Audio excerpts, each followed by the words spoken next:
today. Happy New Year! It's ChillPoint. Soon will be New Year's.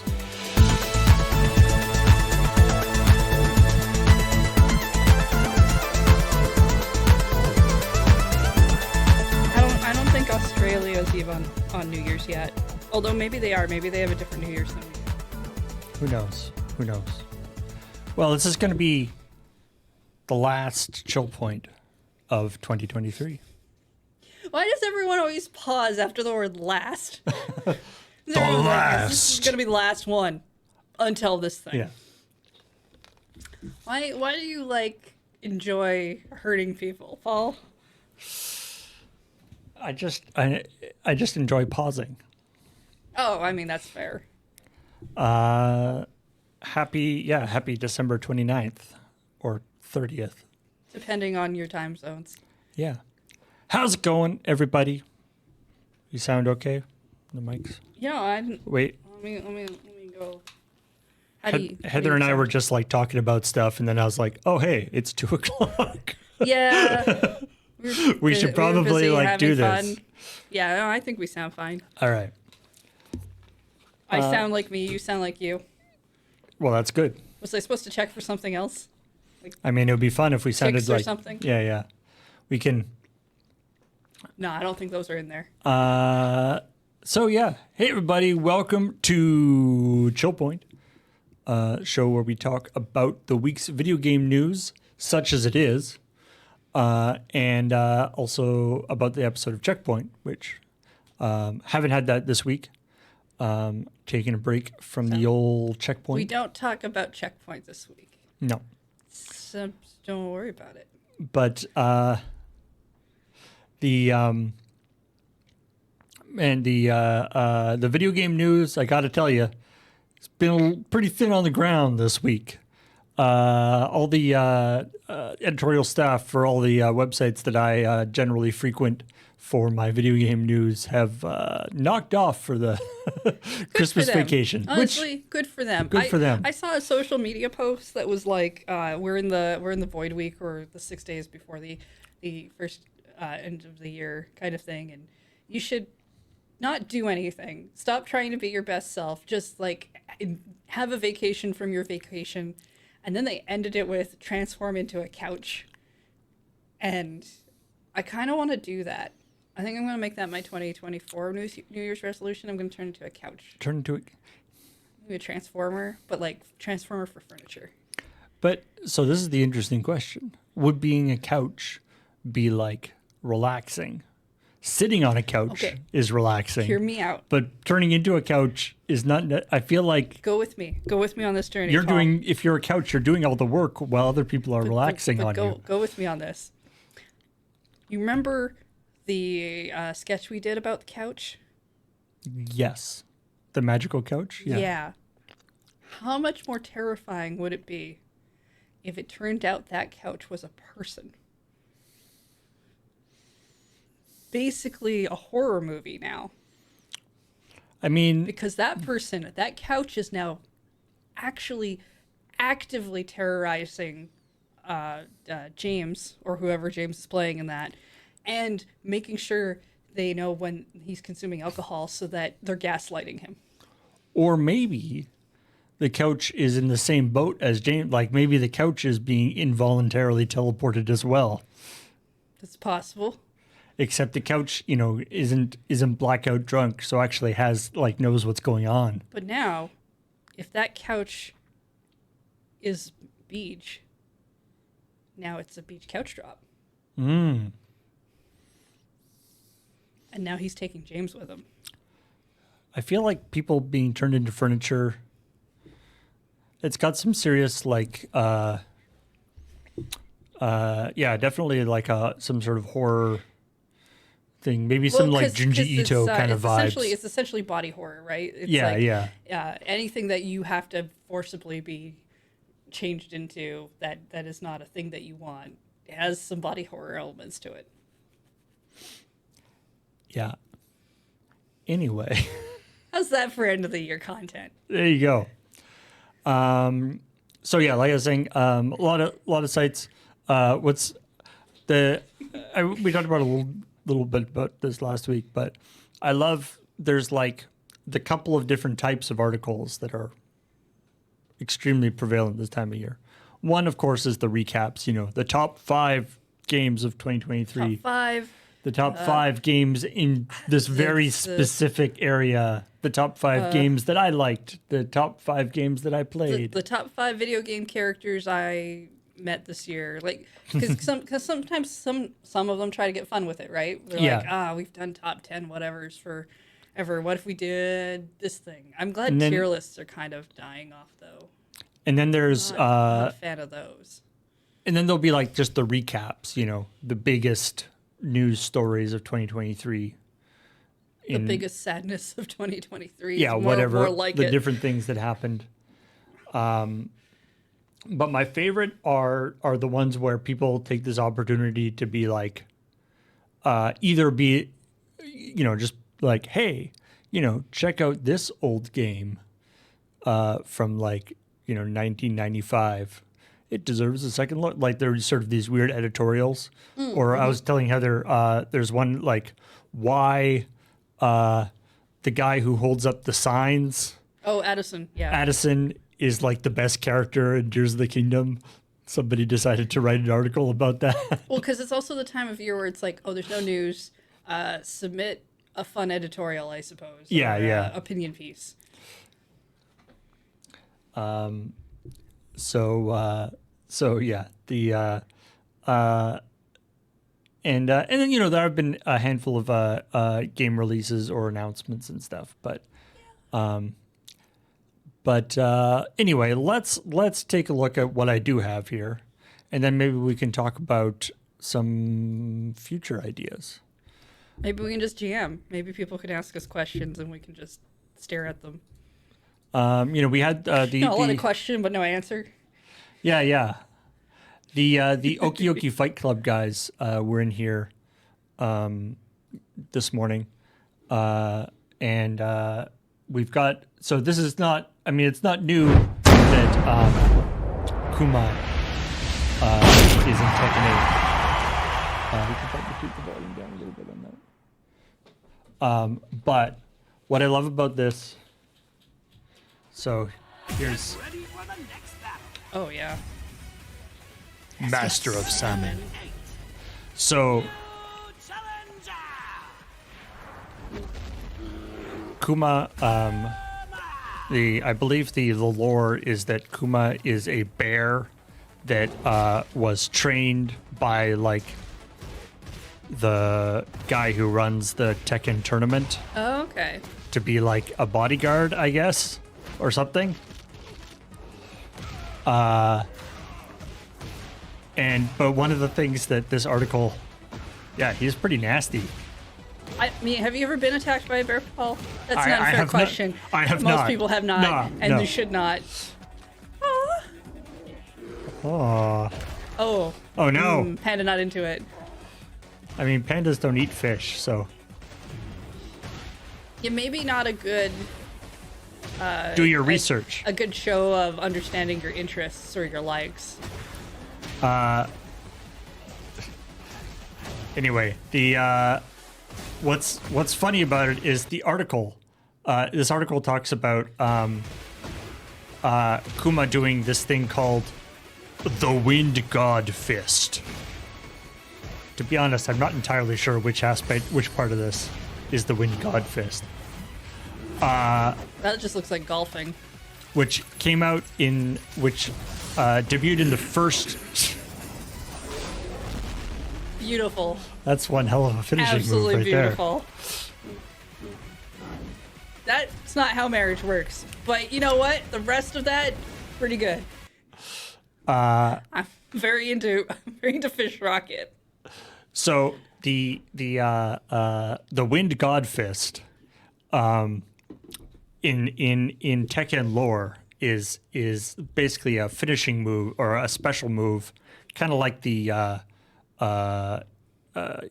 the what do you call it, the Hayuken uppercut or whatever that yeah. It's like a signature move exclusive to Heihachi and his son Kazuya, who are like the super high up thing in the Mishima style of fighting karate.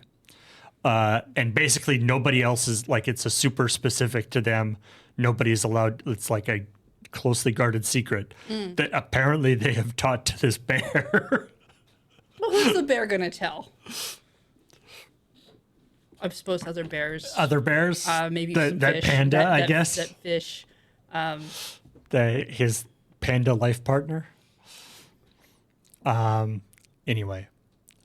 I don't know the lore of Tekken, but Kuma, in this article, it's saying, so within in the Tekken canon, Kuma learning the Wind God Fist is like Blanca suddenly being able to do Shoryuken.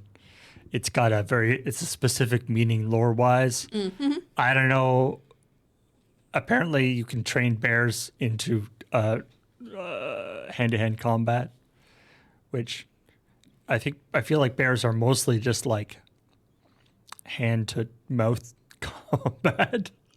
I think it's just eating. Yeah. I think you just described eating. Anyway.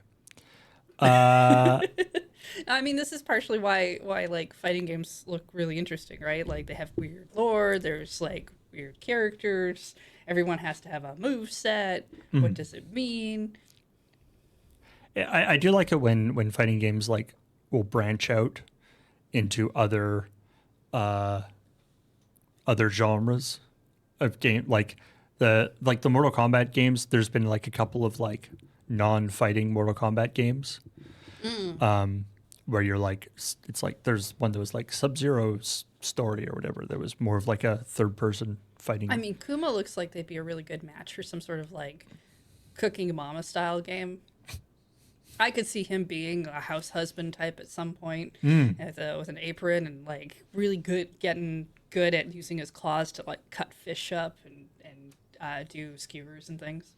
That would be great. Anyway.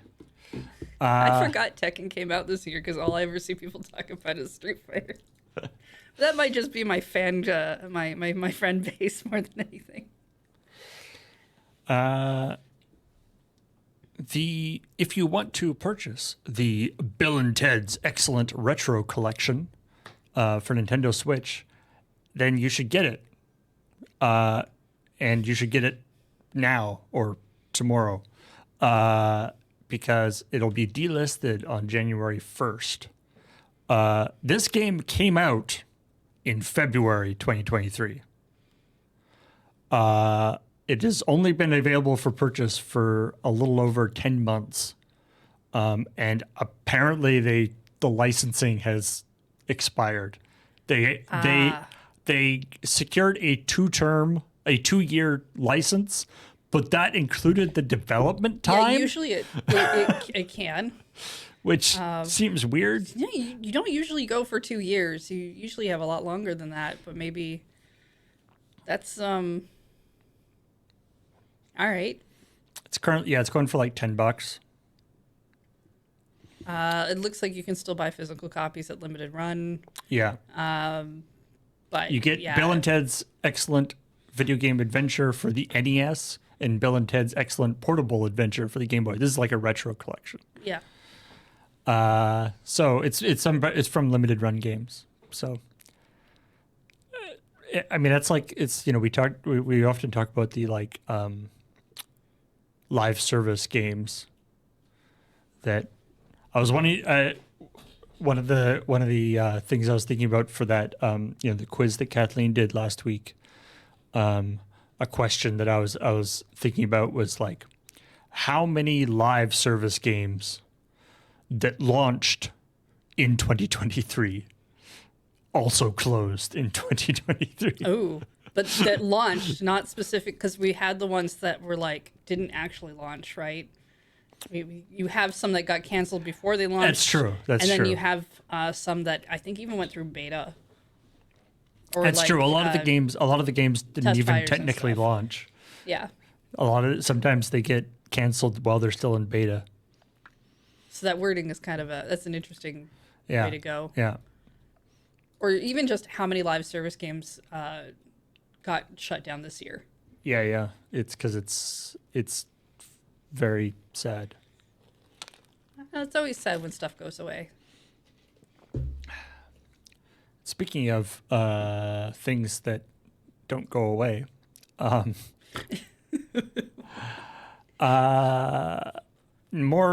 technically this isn't more leaks. This is just additional info. This is a leak that happened actually last year, I think. Rockstar got hacked last year.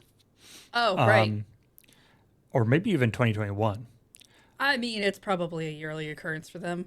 And but the information in that leak was not known what was actually in that leak, and the information seemed to be, there was a couple little things that had come out, like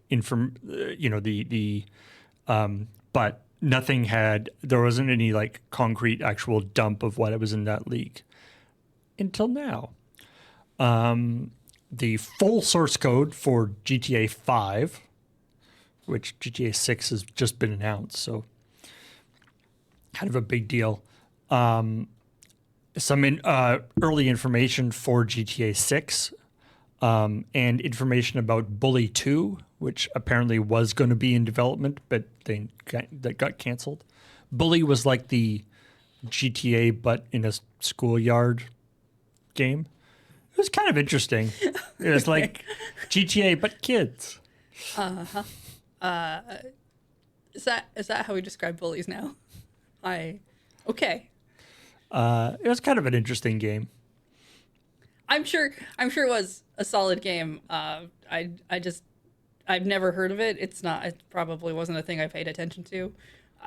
I was just, I was thinking about, like a schoolyard bully, and then you said it takes place in a school, and I was like, oh, okay, maybe that's too on the nose for a joke.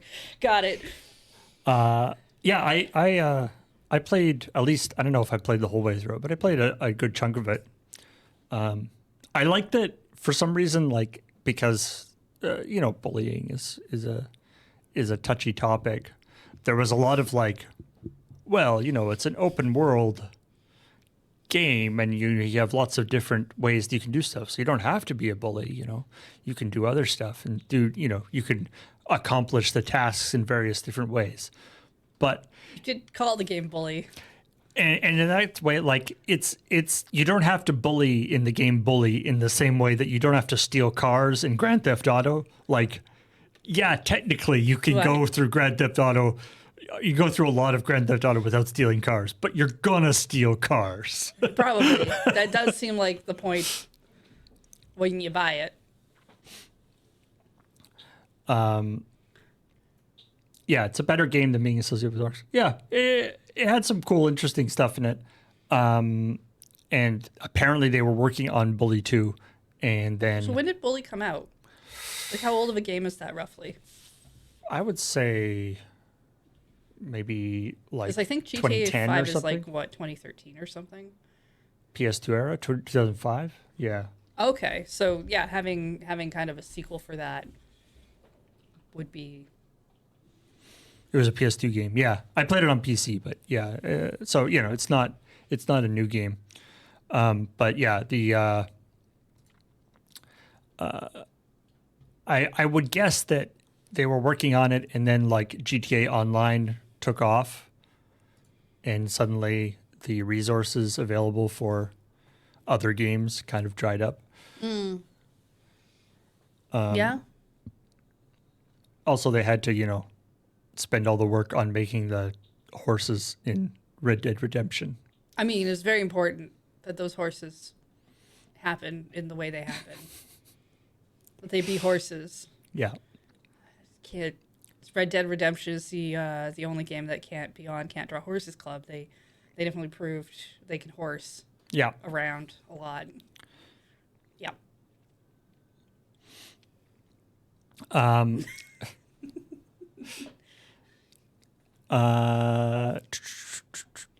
So yes, a whole bunch of leaky stuff has come out. There's some question about whether, like, how recent this is. Like, theoretically, this leak this hack happened like a year or two ago.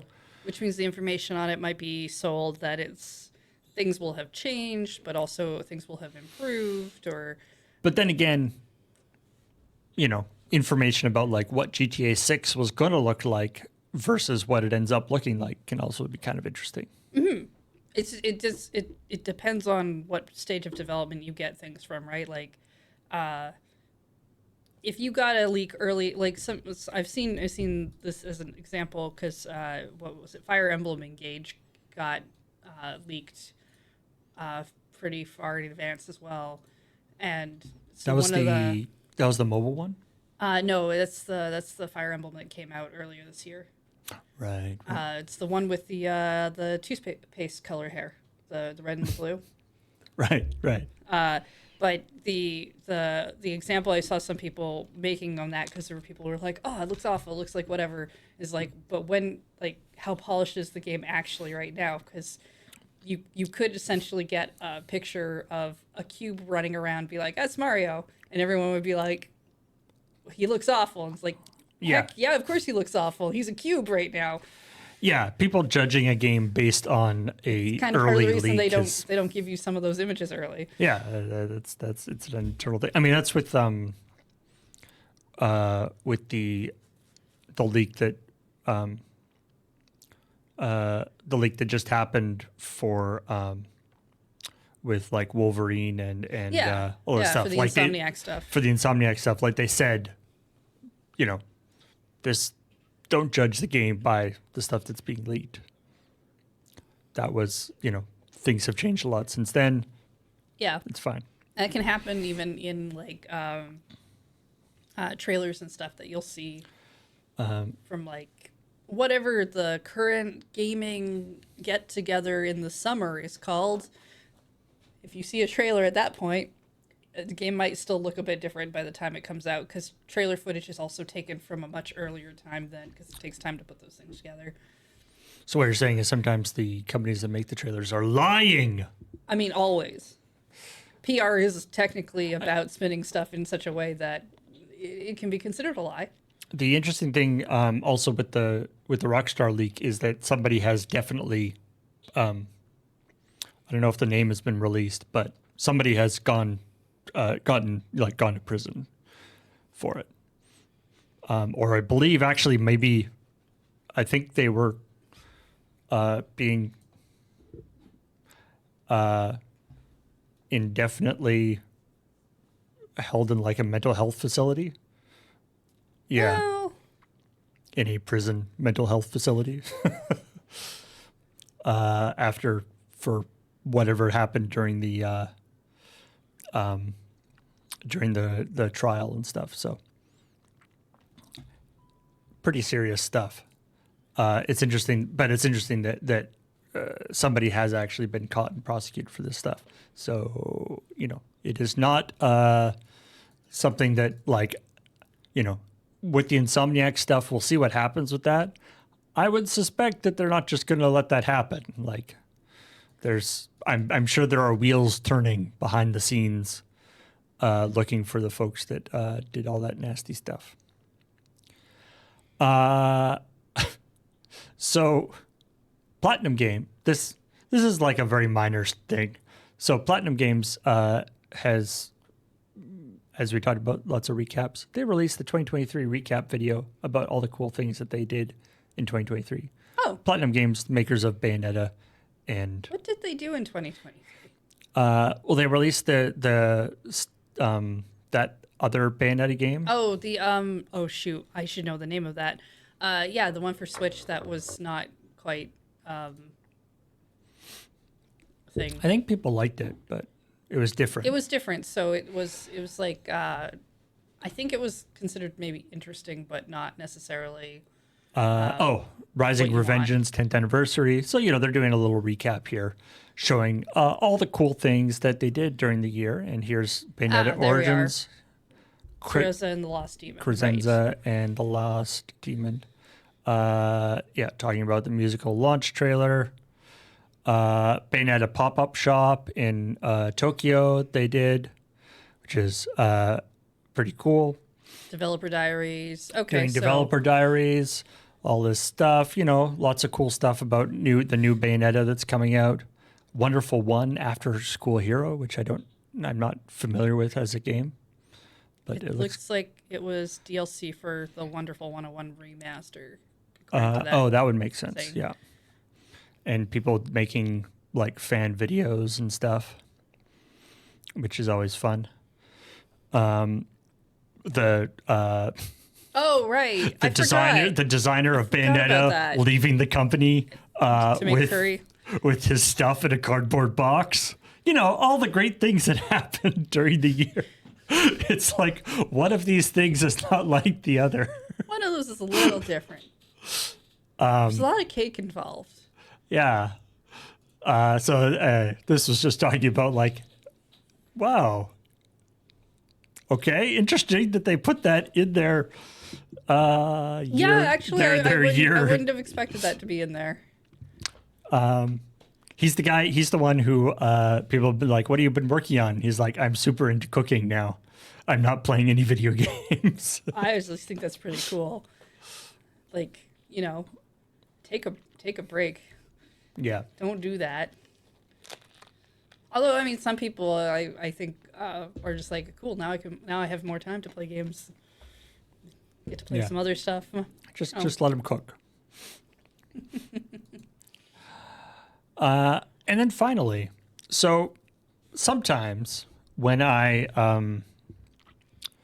when I'm having trouble finding interesting things for ChillPoint, one of the places that I'll look at is in like Reddit and other communities and stuff. Sometimes they'll be like talking about some like little niche drama or the thing that doesn't really get picked up, or stuff that doesn't necessarily get big enough to be picked up by like general gaming press. Right. So Paul hits the dark net, but will be big in that one particular thing. Exactly. The dark net, the deep seedy underbelly, the deep dank net. Paul goes and finds. And this was an interesting thing that I was reading about is the Doom Awards. Like Dr. Doom? No, as in the game Doom, and not like the new one. We're talking OG Doom. Would the Doom would Doom not sweep these awards? Is that and Doom wins the Doom Awards again? Weird. Okay, cool. No, so this is awards. So the Doom mod community, or WAD, WAD, as they are called, because that's the file format that Doom levels are written in. Doom, the it's like even now, however long since Doom has actually come out, like the original Doom, 25 years or whatever. The map making community around Doom has, is still going strong. Everyone really so there's folks who have been doing a like a celebration, like an award thing. Okay. That award thing is called the Caco Awards. Caco Awards, after the Caco? Yeah, after the Caco demons. Okay. They're like the big red floating demon things that float around and shoot energy beams at you. The Caco Awards, yes. It's because there's like an O instead of where that A is for awards mushed together. It kind of almost sounds like you're calling them poop. So, yeah. And that has been a quite long running award, community award thing. Okay. But it appears that there were some folks in the community that felt like that award thing had gotten too woke. I don't know how a Doom map gets woke, but anyway, this is one of these things. Okay. No. And so they started they started an alternative thing called the Doom Awards. Oh. All right. I mean, awards are essentially made up. You can kind of I mean, anybody can give anybody an award for anything. You kind of do whatever you want. It was started by a group known as the Boomers Dimension. Like as in we play boomer shooters, or we are boomers, or I don't know. So basically, they do this award thing. It appears that they award, like, you know, as you say, like anybody can make an award for a thing, but actually having like an award, a reasonably well presented award thing, does require a fair amount of effort. Yeah, no, I mean, there's some stuff you can do and make it a little bit more shiny. And so for instance, they how they did the voting for these awards is they had like people, they have like a Discord server, and they had people like react to the different posts. Right. To Okay. vote, All right. which is not like that sophisticated, and like there was apparently problems with like with mods, with the mods of the Discord, like banning people who they didn't like, and then taking out their awards and stuff. Apparently, including some of the people who were nominated for awards. Okay. I mean, now like kind of jumped right into the deep end of awards and how they're not working out for you. Yeah. And drama on that. Yeah. Okay. And then the awards came out, and it became clear. One of the things that it became clear was that all the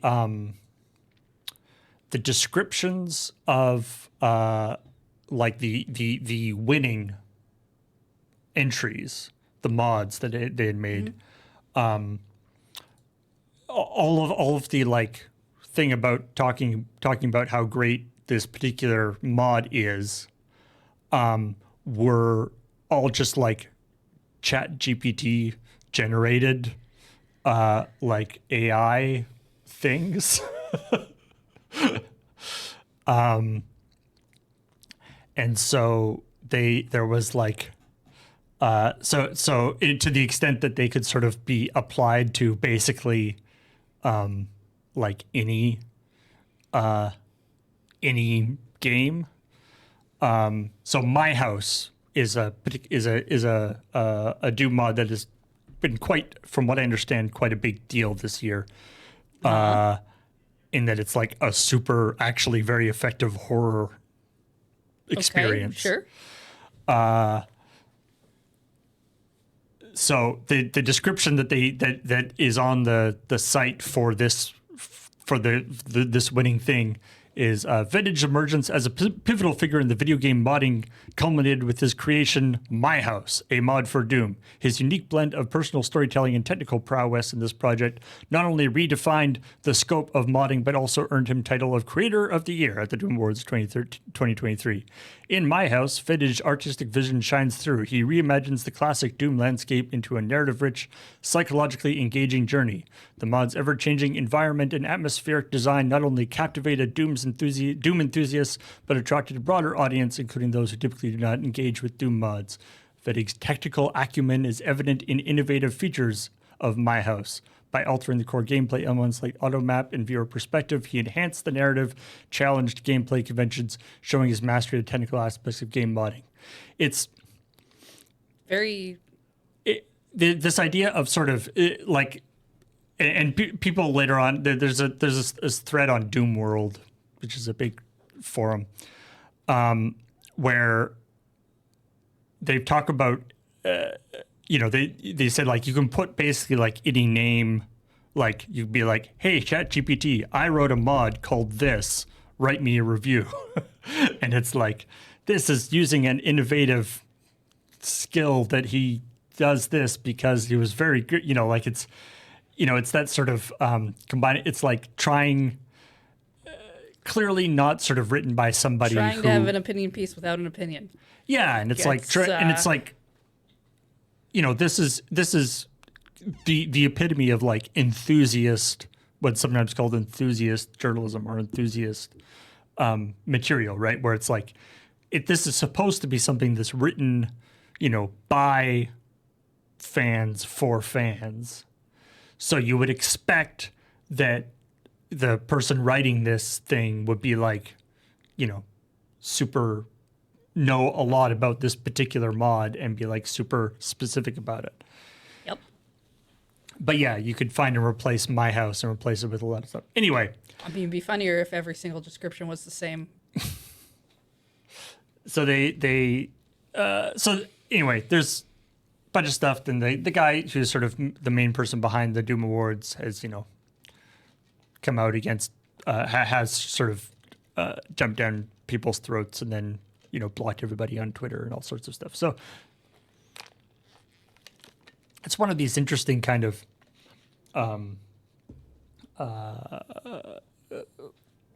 community drama things that I find interesting in the sense, they don't necessarily expand to the larger world, but That might be a good thing. and that's Overall. probably a good thing, because if this did get picked up by other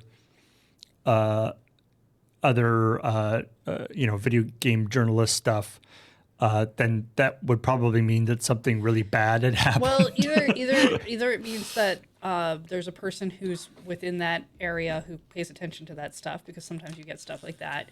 It means there's so little news somebody else had to go looking, which is what we did. Or as you said, like something blew up so fantastically that everyone saw the explosion and started writing about it. Yeah. It's kind of where those are your options, really. So, anyway, like I said, not much in the way of straight up gaming news this week.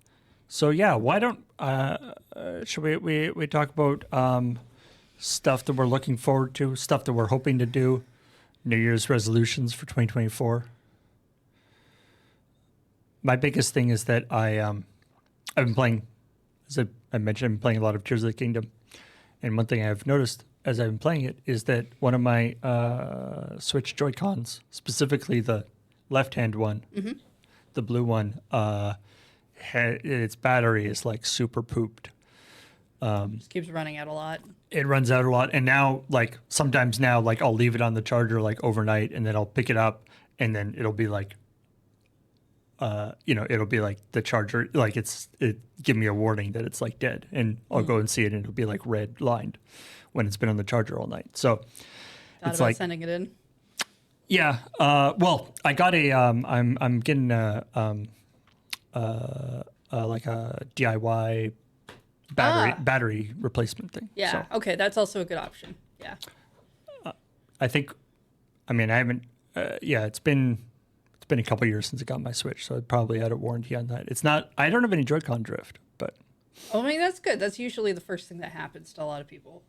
It took me 3 years before I got Joy-Con drift originally, and then I think it happened again later after a year, but mine have been pretty good so far. I'll probably end up doing a joystick replacement myself after a bit. Well, I don't know. Maybe I didn't even bother like contacting Nintendo to see if they would just like send me new stuff. Maybe I should have done that, but I was like, we're actually pretty close to a repair center, so you typically get your stuff back pretty quickly. Plus, you can just kind of probably snag a controller from the office for a bit while you're waiting if you want. I suppose so. But nothing like opening up a thing. I just finished the Spider-Man DLC, so I intend to play Miles Morales soon. Oh, is that? Oh, it's because it's. I thought that DLC was 4 months. So that's No. So there's like the Spider-Man game for the PS4, the first one, right. Had a bit of DLC as well. Right. And then Miles Morales was a whole nother game. Right. It was a whole other game. And then Spider-Man 2. And Spider-Man 2 just came out.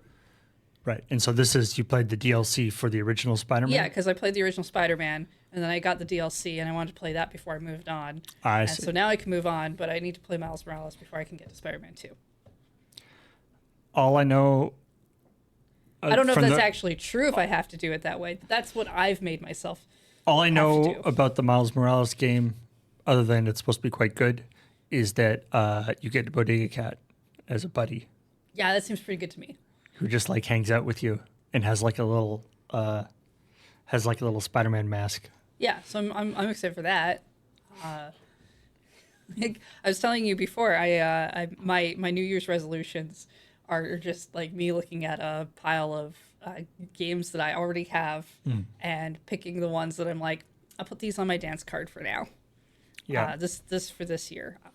And I try to do like a variety of stuff. Basically, whatever I put on my dance card for this year, for 2023, can't go on my dance card for 2024. Doesn't mean I can't play it. It's just I already had it on one dance card. I clearly didn't get to it. Time to pick a new selection. Interesting idea. I try to pick a few things from like different areas. So I've got some 3DS games I haven't played yet, a couple of DS games on there, some stuff for the PS4 and then like the Switch and whatnot. Now, are there a lot of things from your 2023 dance card that you didn't get to? Yeah. I could go get my notebook. I can show you right now. I did not make it all the way through all the Kingdom Hearts games I put on there. That was maybe too lofty a goal. That was probably too lofty a goal. That was ambitious, yeah. But I did try. I played the first one. I tried to play through the second one. I got a little stuck there, and then they kind of fell off. But I played the other ones. I played like Pokemon Typing. I played Witch and Hero 2. Can't remember them all offhand. That's why I write these things down. Yeah. The playing all the Kingdom Hearts games the same year that Tears of the Kingdom and Baldur's Gate 3 came out. Yeah, I mean, like as I said, I don't treat every year I see this thing where people are like, New Year's resolutions are bunk, and I'm like, they're only bunk because you treat them as a thing you have to absolutely 100% do or you failed.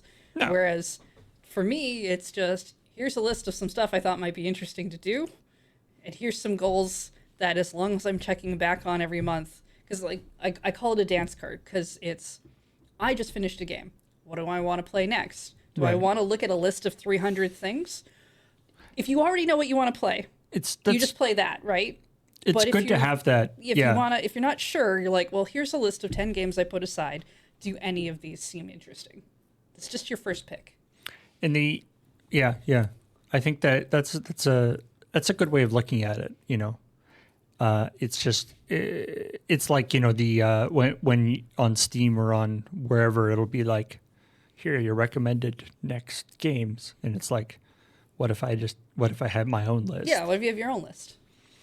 Are dance cards even a thing anymore? No, they're very specific time periods thing with that women had for actual dances. Yeah. I don't think. I think they're amazingly cool. Some of them, the traditional one is to have like a little notebook, but some of them had it on the back of their fans. Ooh. And I think that's super cool. I did research for this term for no reason because I was like, I refer to it as a dance card. Wait, what does that mean? Internet, help me! Like, I think it's a good metaphor, and like we were talking about beforehand, you know, sometimes you're at the dance, you've got your dance card full, and you know, some real handsome guy walks into the room, and you go, "Oh, maybe we can bump a few people down on the dance card." Yeah, and then you realize that person that walked through the room was Baldur's Gate 3, and you're like, "Well, maybe I'm just gonna bump a few of these off completely. I'm gonna dance with this one for a while." Yeah. So they're fans, you know, like a lot of women during a certain time period had fans that they held up in front of their faces. It was like a flirtation thing. It's probably also a fashion thing. I don't know. I don't pay attention to that part. But it's a good metaphor. I like that.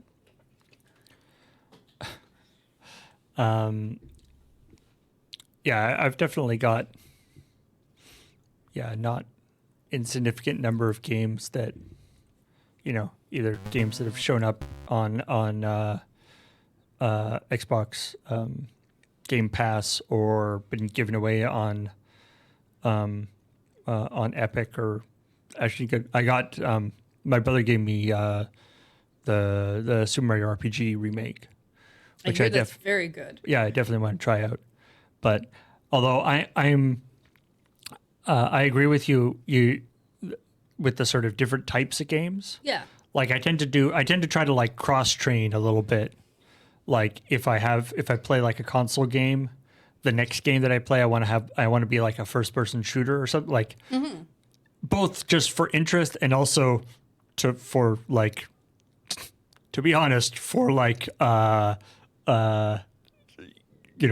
repetitive strain type stuff. Like I want to be playing different, doing different types of movements. Because, I find that, playing on a controller like all the time can make my hands kind of cramp up a little bit. But also, like, if I just played a visual novel like Ace Attorney, the next game I want to play I might want something more actiony, maybe something a little bit more puzzly. Maybe even just a racing game at that point. Something that's different, because I like visual novels just fine, but I don't know that I want to play 6 visual novels in a row. And sometimes you don't feel like that. Sometimes I want a game that, like, sometimes I want a game that I can just like, I'll be doing work on my computer, and then I'll be, have a break from work and play the game right there on the computer. I don't have to like get up and go over to my get up and go over the couch and boot up the thing. When I make the year list, because I also like revisit and sometimes do like kind of here's some stuff I was really interested in this month, and I just write down like what was I doing this month and stuff, because I like to journal. But when I'm doing the year list, while I have some games on, say, like the Wii or the GameCube I'd like to play, those are less accessible for me in terms of I have to go pull that stuff out and set it up. Right. I don't put those on that list. It's still stuff I might do, but for that list, because it's meant to be look at this list, is there anything you want to pick up and play? It has to be something I can easily pick up and play. Yeah. I will say something that I have started to get used to with, like, with playing Switch games, when I'm used to playing more PC games and stuff. The time from I want to play this to I'm playing the game on the Switch is so much faster than I'm used to than on PC. Like on PC, you often will be like, I want to play this. Okay, open up Steam, launch the game, watch the loading screen for the game, jump into the game, load the game, and then you're playing. Whereas, especially if the Switch is just asleep, like you're literally like, boom, push the button, it turns on your TV, push the button, you're in the game. Yeah. Like you don't even need, like, if you're just putting your Switch to sleep, you don't even have to like boot up the game. You're already there, exactly where you were. It's very nice. I recommend it. Yeah, it's like picking you're going away for the weekend. What game would you bring with you? And it's like, well, I'm probably not going to bring the PS5 with me, so something on the Switch, maybe something on your Steam Deck. Like it's all situational, right? Right, that's true. What do you feel in the mood for? So yeah, I also have been trying not to just buy things the moment they come out anymore. Unless there's like unless I know I'm going to play it within maybe a couple weeks. Yeah, there's definitely... Or it's like a limited run thing or whatever, sure. And I mean, again, it's a little different for Switch games. For PC games, it's been beaten into us for the last couple of years that maybe wait a little while and they'll like release a couple updates to fix the bugs. And you'll get like a good experience rather than like the early adopter. Yeah, and a lot of games, Nintendo games don't generally go on sale for quite a while, whereas other games do. So it depends. Yeah. Nintendo first party titles never being like on discount totally confuses and enrages me. They do a little bit. I feel like more around Christmas time. Yeah. Some of the older ones kind of start. They'll never go as far down as you want them to. Yeah, yeah. But yeah, I'm, coming from the PC world where like a AAA title 2 years later will be like $10. Yeah, it's true. But yeah, coming out next year, I think I'm interested in that Princess Peach game. I want to see more about it, yeah. but I think that's going to be interesting. What was that other game? There was a game that got pushed into 2024. I'm trying to remember what it's called. Oh shoot, I can't remember. I'm gonna try and look it up.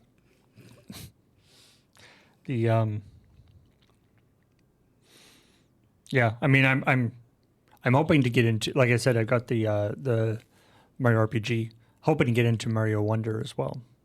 Yeah, I think that looks like a lot of fun in terms of games. I'm hoping there's a couple of games I've talked about that I played, that I got super into, like Dyson Sphere Project probably about a year ago. And it's one of those games that's like in early access.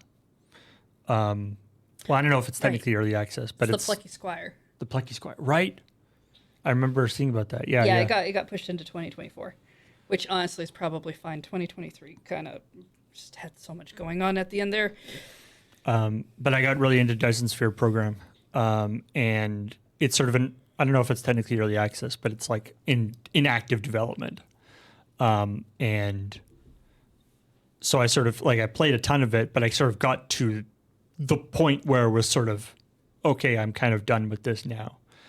But a lot of the stuff that they've been talking about, a lot of the things that they're going to be adding to the game, that sound really cool. And so I'm hoping if some of that stuff comes out in 2024, I might go back and get back into it. It'll pull me back. I'm generally pretty negative on getting into early access games for this exact reason. I've seen 90% of the content. I don't really want to go all the way back into the game to just get a little bit extra content, but it is a pretty good game. The other one. The other one that's been out for a ton is Satisfactory. I've heard a lot of people really like that one. Which is one that I would like to get into, but again, it's in early access, and they're Slime Rancher is another one. Like Slime Rancher 2 just came out about a year ago, and it's that thing in early access where it's like there's lots of fun things to do, and then we'll add the plot down the road. And it's like, well, have you played the first one at all? No, not well. I played it a little teeny bit. It was that thing. In some ways, they kind of messed up. They don't care what I do, but the timing messed up in the sense that I was like, I should go back and check out Slime Rancher, right as Slime Rancher 2 came out. Okay. And then I was like, oh, well, the new one's out. But then it was but the new one isn't finished. I guess I'll just wait for the new one to finish. So, but I don't want to play the old one now. That one's old and busted. So I'm I guess I won't play Slime Rancher at all. I tried the first one a little bit, but it's first-person shooters really aren't my thing. There's I have a hard time with that perspective, and because Slime Rancher is essentially a first-person thing, it just didn't jive with me. But it's super cute. It is adorable. So, yeah, I'm gonna play. I'm gonna play Stray finally. I know you've played that, so I'm gonna play that finally. Highly recommend. So I'm excited for that. I've had that in my. I don't call it. I don't count that as part of my. Well, I do now. I count it as part of my backlog now because I've actually purchased it now. But I haven't. I only purchased it yesterday. So, I only count games that are currently that I have physically in my back. I stopped counting Steam games as well. They don't count anymore. I like, how we started at this, like, you have this like dance card system, which seems like nice and simple. And now as we're pulling things apart, we're realizing that there's multiple tiers that are separate from, there's like the dance card system, but then there's also the like older games that are on like the Wii or the like Wii or Wii U fall into a different category. There's also the backlog, which is in a different category. Paul, I have a gaming bujo. It's a complicated system. I have a literal ledger of all my games that exist and how I've played them and everything. And because I mean, I very much respect that. Because I have the paper system, but I also have it duplicated on a spreadsheet. Because it's easier for me to go searching in the spreadsheet when I'm away from that, but for some reason I really like having a paper system, so I have both. Yeah.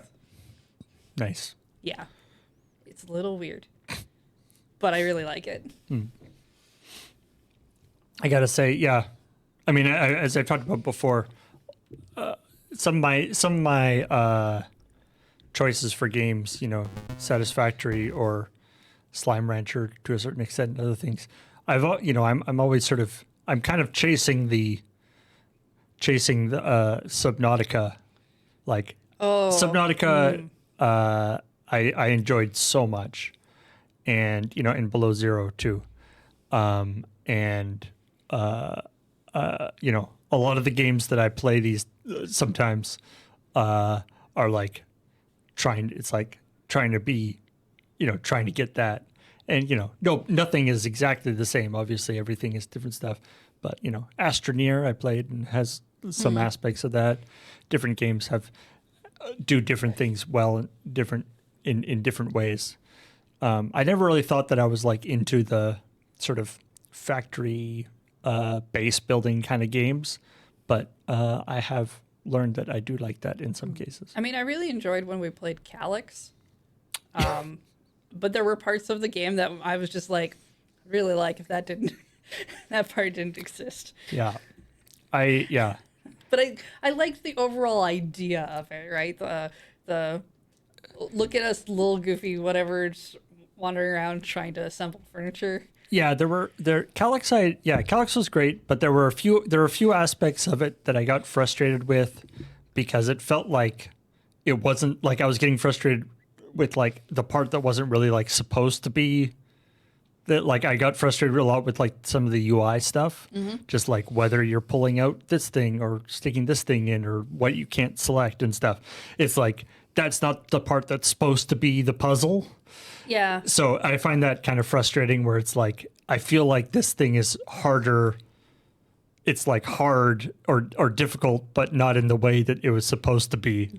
This is just in the like bad game design way, not in the this is interesting way. Kind of felt like it had too many variables after a bit. Right? Like I almost wish there was kind of a mode you could turn on where it's like it doesn't matter which way the table legs go. It's already challenging enough for us to get the table legs over there and to make sure we get all the things over to this place because we can't build them over here because we gotta like do whatever weird thing. Also, the idea of like an untimed mode was big. That was a big part. Yeah. That the stress of the timing, although again that's sort of part of the game, but a chill mode, right? Yeah, like a lot a chill of games mode. will have kind of a more chilled mode where we could actually maybe practice without panicking a little bit. Yeah, exactly. Could have been fun. Like I feel like, I felt like the actual like mechanics of building the tables and stuff might have been fun. Like by the sort of second half of that stream, I don't think we never got like one thing correct. There was always like something we messed up on it. Yeah, and I felt like I was starting to try to metagame where it's like, okay, how much of that thing do we actually have to make? Right. We figured out pretty quickly that like, we could just like put like a leg on a thing and throw it in, and yeah, and it's it good enough. Worked. Great. Okay, cool. Like move on to the next thing. Like that felt weird because I kind of really just wanted to. But I want to make it good. Yeah, I wanted to make the thing good. Hard to do. But anyway, those type of, if folks see more of those kind of games, not necessarily building things, but local multiplayer. Well, that one wasn't. That one was not turned out not to local. be local multiplayer, but it's better if it's local multiplayer. Overcooked or moving out or that that kind of like. I don't know if there's a name for that genre of like a bunch of people trying and failing to accomplish something in a stupid way.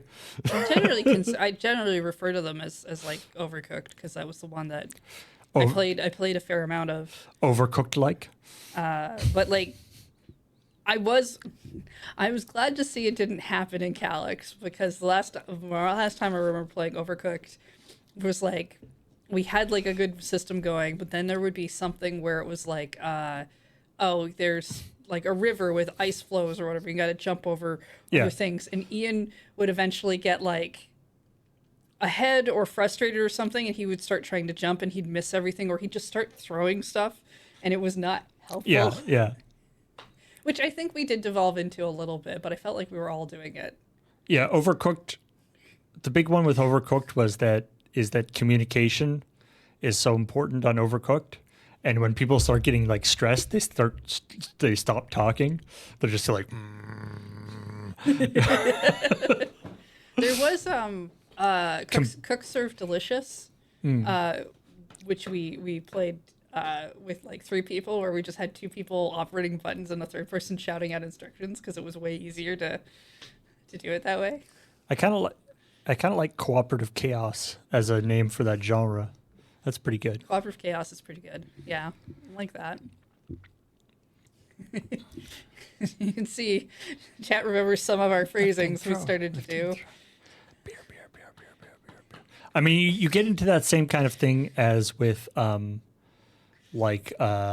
Keep Talking, No One Explodes, or different things. Like I always find that kind of thing very interesting, where over the course of 3 hours or whatever a stream, the sort of cooperative players, you sort of build up like a vocabulary between things. It's like, oh, this is a double thing. Do this. Yoink it.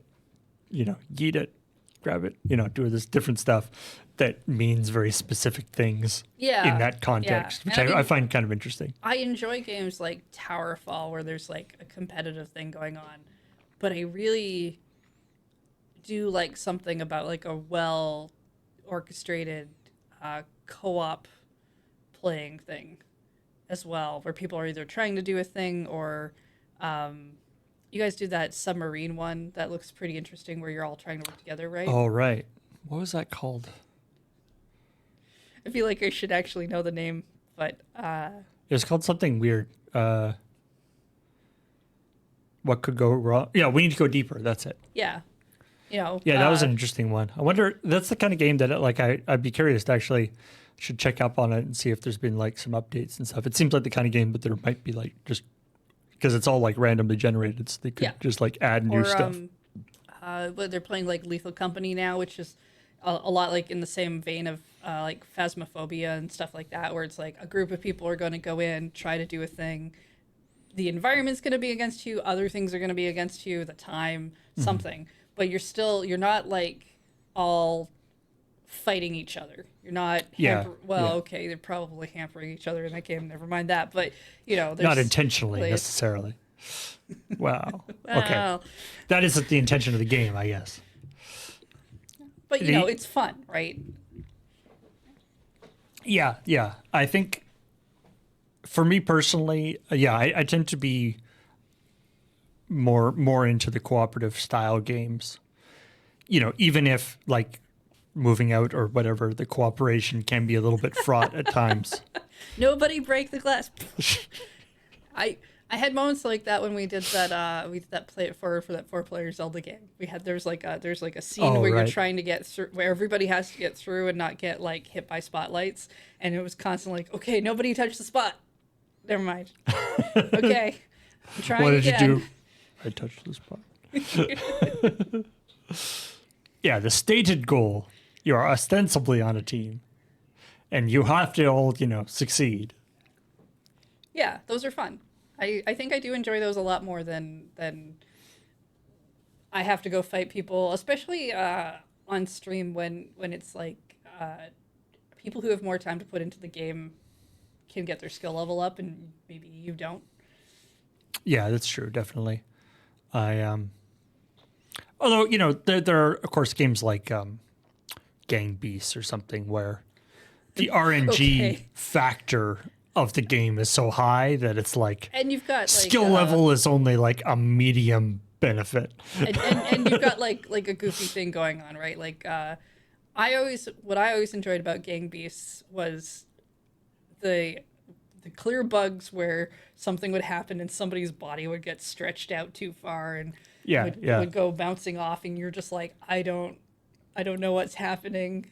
And I mean, it must be interesting to develop that because it's like you want to fix bugs while still keeping the jankiness, right? So it's like, what's a bug and it's supposed to be weird, right? Yeah. Well, and It's like we want it to be weird, but we don't want you to get stuck.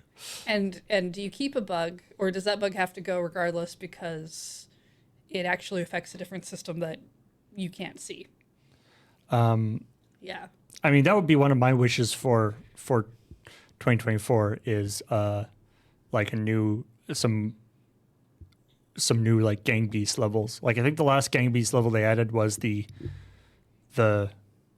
boat with the sharks that jump up, and that was like really I thought well. that looked new because That was like really well done as a level. And I think the one before that was like the aquarium with like the big that has like the big tentacles that come out and stuff. Those are really done. So it would be neat if they make more Gang Beast. I don't know whether Yeah. the game is even in active development right now, but I would like it if we found another game with the same kind of love we have for Glurp. Just mean, for I know- streaming purposes, because I like Glurp, but it is one of those games where I like get deprived of oxygen so hard that I really only feel like I want to play that every so often. And we have a few games like that, we do Jackbox and whatever, but I'd like a couple more that we can like spool through. yeah. and I bring mean, it out. updates for Glurp would be great too. Yeah. Although, I mean, it's amazing like even in the latest playthrough or the latest stream of Glurp, there were like combinations and scenarios that we ran into that I have never seen before. Yeah, there's still new and we've stuff. played it, 5 or 6 times. So just they're very smart the way they combine the different elements. Just changing the thing that you're throwing into like you have to throw a triangle rather than a circle. Totally changes, or like you have to throw it, but your legs are chained together, or different things. Yeah, but yeah, Glurp updates would be great. New levels or new scenarios, new modifiers. I don't know whether the game. I don't even know whether the game is under sort of active development or whether the team has moved on to other stuff. Oh, no clue. But that's why I'm like, I don't know if we get more Glurp stuff, but another game in that vein would be nice. Definitely.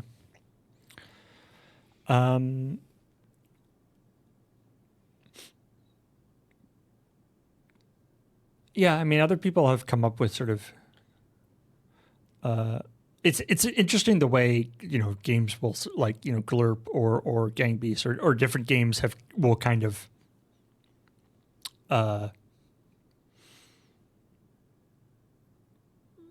take over, like what factors make a really good game for us to stream. Oh, yes. Is very interesting. Like, and not to say that other games are not good games to stream, but the games that we as Loading Ready run, our particular style of streaming works really well Does it with work well for it? Does it jive with our friend group? Is it something? I mean, sometimes we have to take into account, is that a thing we can stream from home, or are we doing it in the office? How are we doing it in the office? but like, because I saw somebody, James asked for some stuff in the Discord not too far back to find out like stuff that people might like to Suggestions. suggestions.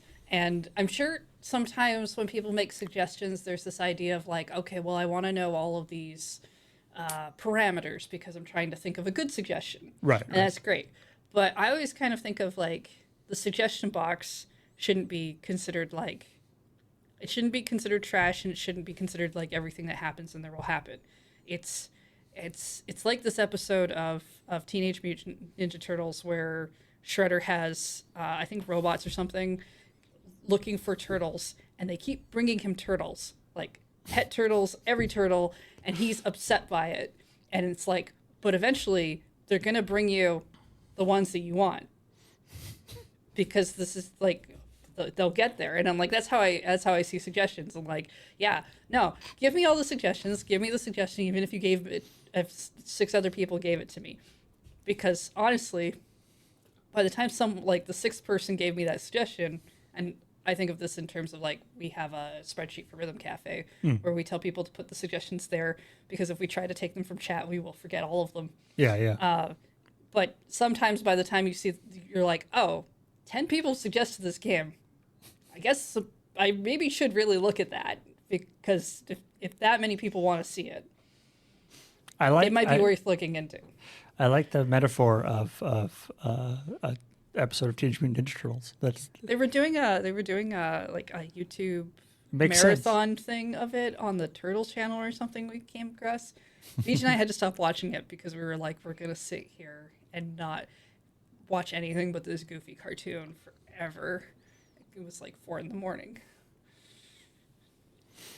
We will definitely be, in coming up in the new year and stuff. I know there's various plans already for different games to play on crossing the streams, both in person and remotely. Mm-hmm. I like that we have kind of the option to do some remote. Yeah. And some together. It really helps with like, it's windy outside or like everything and nobody wants to go outside. We're doing the remote game tonight.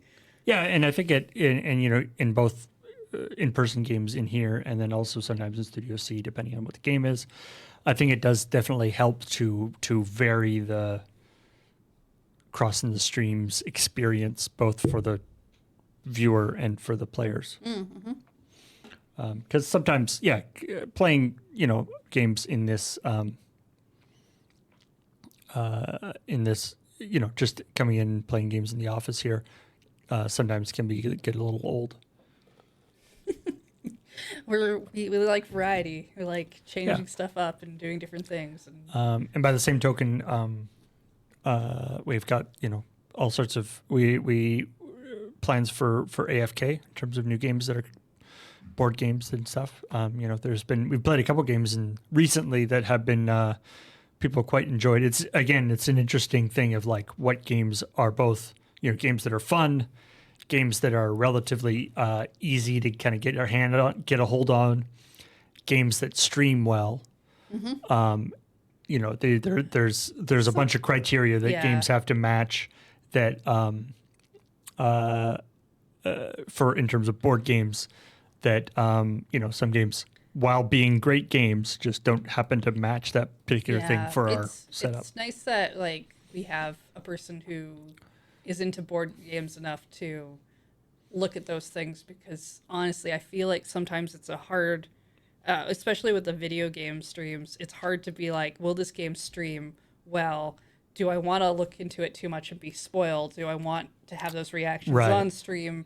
How much do you notice? And even with the board games, we occasionally do have ones where we're like, we think this will stream well, and we're like, this is like too busy for camera, way too complicated, and way too complicated, and or the kind of game it is going to require everyone like play several games of it before they get good at it, and we don't have enough. I don't think any of us have enough time for that kind of dedication to a thing. Unless it's Gloomhaven or something, but even then, Paul. I'm still not sure what all the rules were. I think I got most of them down by the end, but that required so much extra work. Anyway, I still need to check out the video game version of that. I feel like I really still enjoy it. I like tactics stuff. I do like the hexagon style, move your dude around. I like Fire Emblem and things. Like, I like that kind of stuff. But boy, do I want that board game to have a computer that keeps track of shit for me. yeah.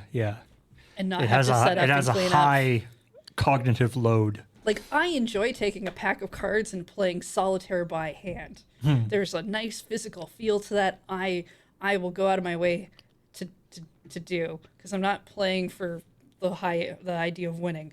But boy, do I not want to do extra math during a stream ever. Yeah, math can be tricky. Anyway, there's some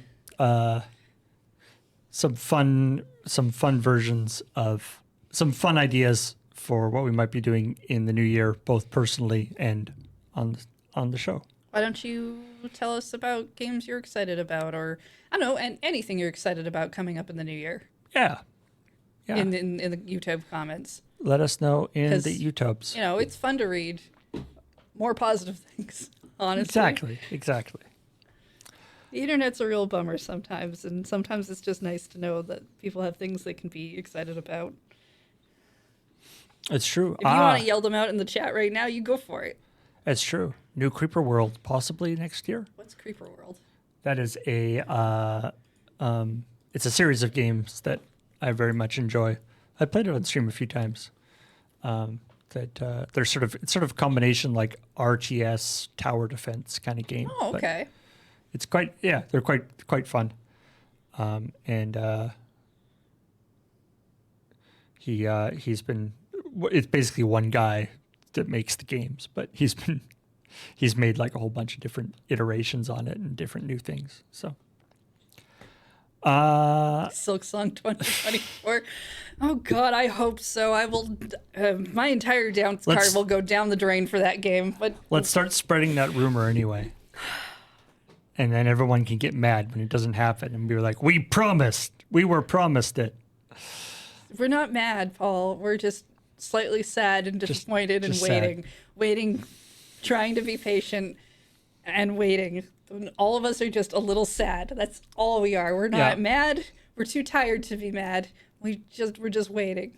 Just a little sad all the time. Maybe if the Friday Night's Kickstarter gets high enough, it will make song come out. Yeah. I don't think we have any control over that. Speaking of which, though, I do want to.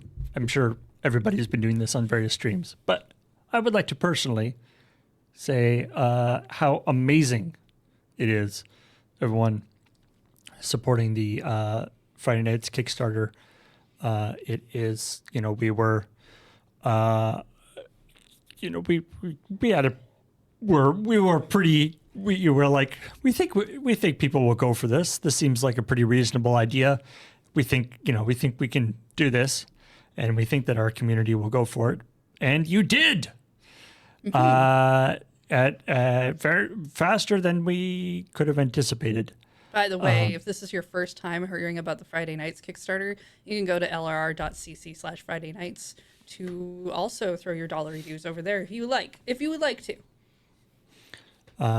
So that's totally amazing, and it is such a wonderful show of support for both Bionic Trousers and Loading Ready Run, and also that you want to see the Friday night stuff. So we will be doing everything we can to make that happen. We have plans for the process for filming it and for doing the editing and stuff, so that it will be hopefully a smoother process than some of our other stuff that we've done.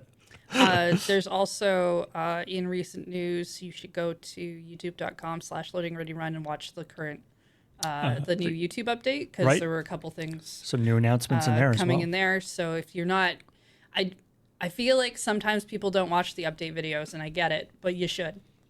That is the place where that is the place where news happens. It's one of our more consistent newsing places. Please do it. Even if you watch it on 2 times speed, it's okay. It's like a 10-minute video that'll take down to 5 minutes. Do that. Yep. There's lots of good stuff coming up. I don't think we even run ads on those because we'd like you to watch the news that we put out. Corp line, best friends, lots of cool stuff coming up. So, thanks everybody for joining us, watching.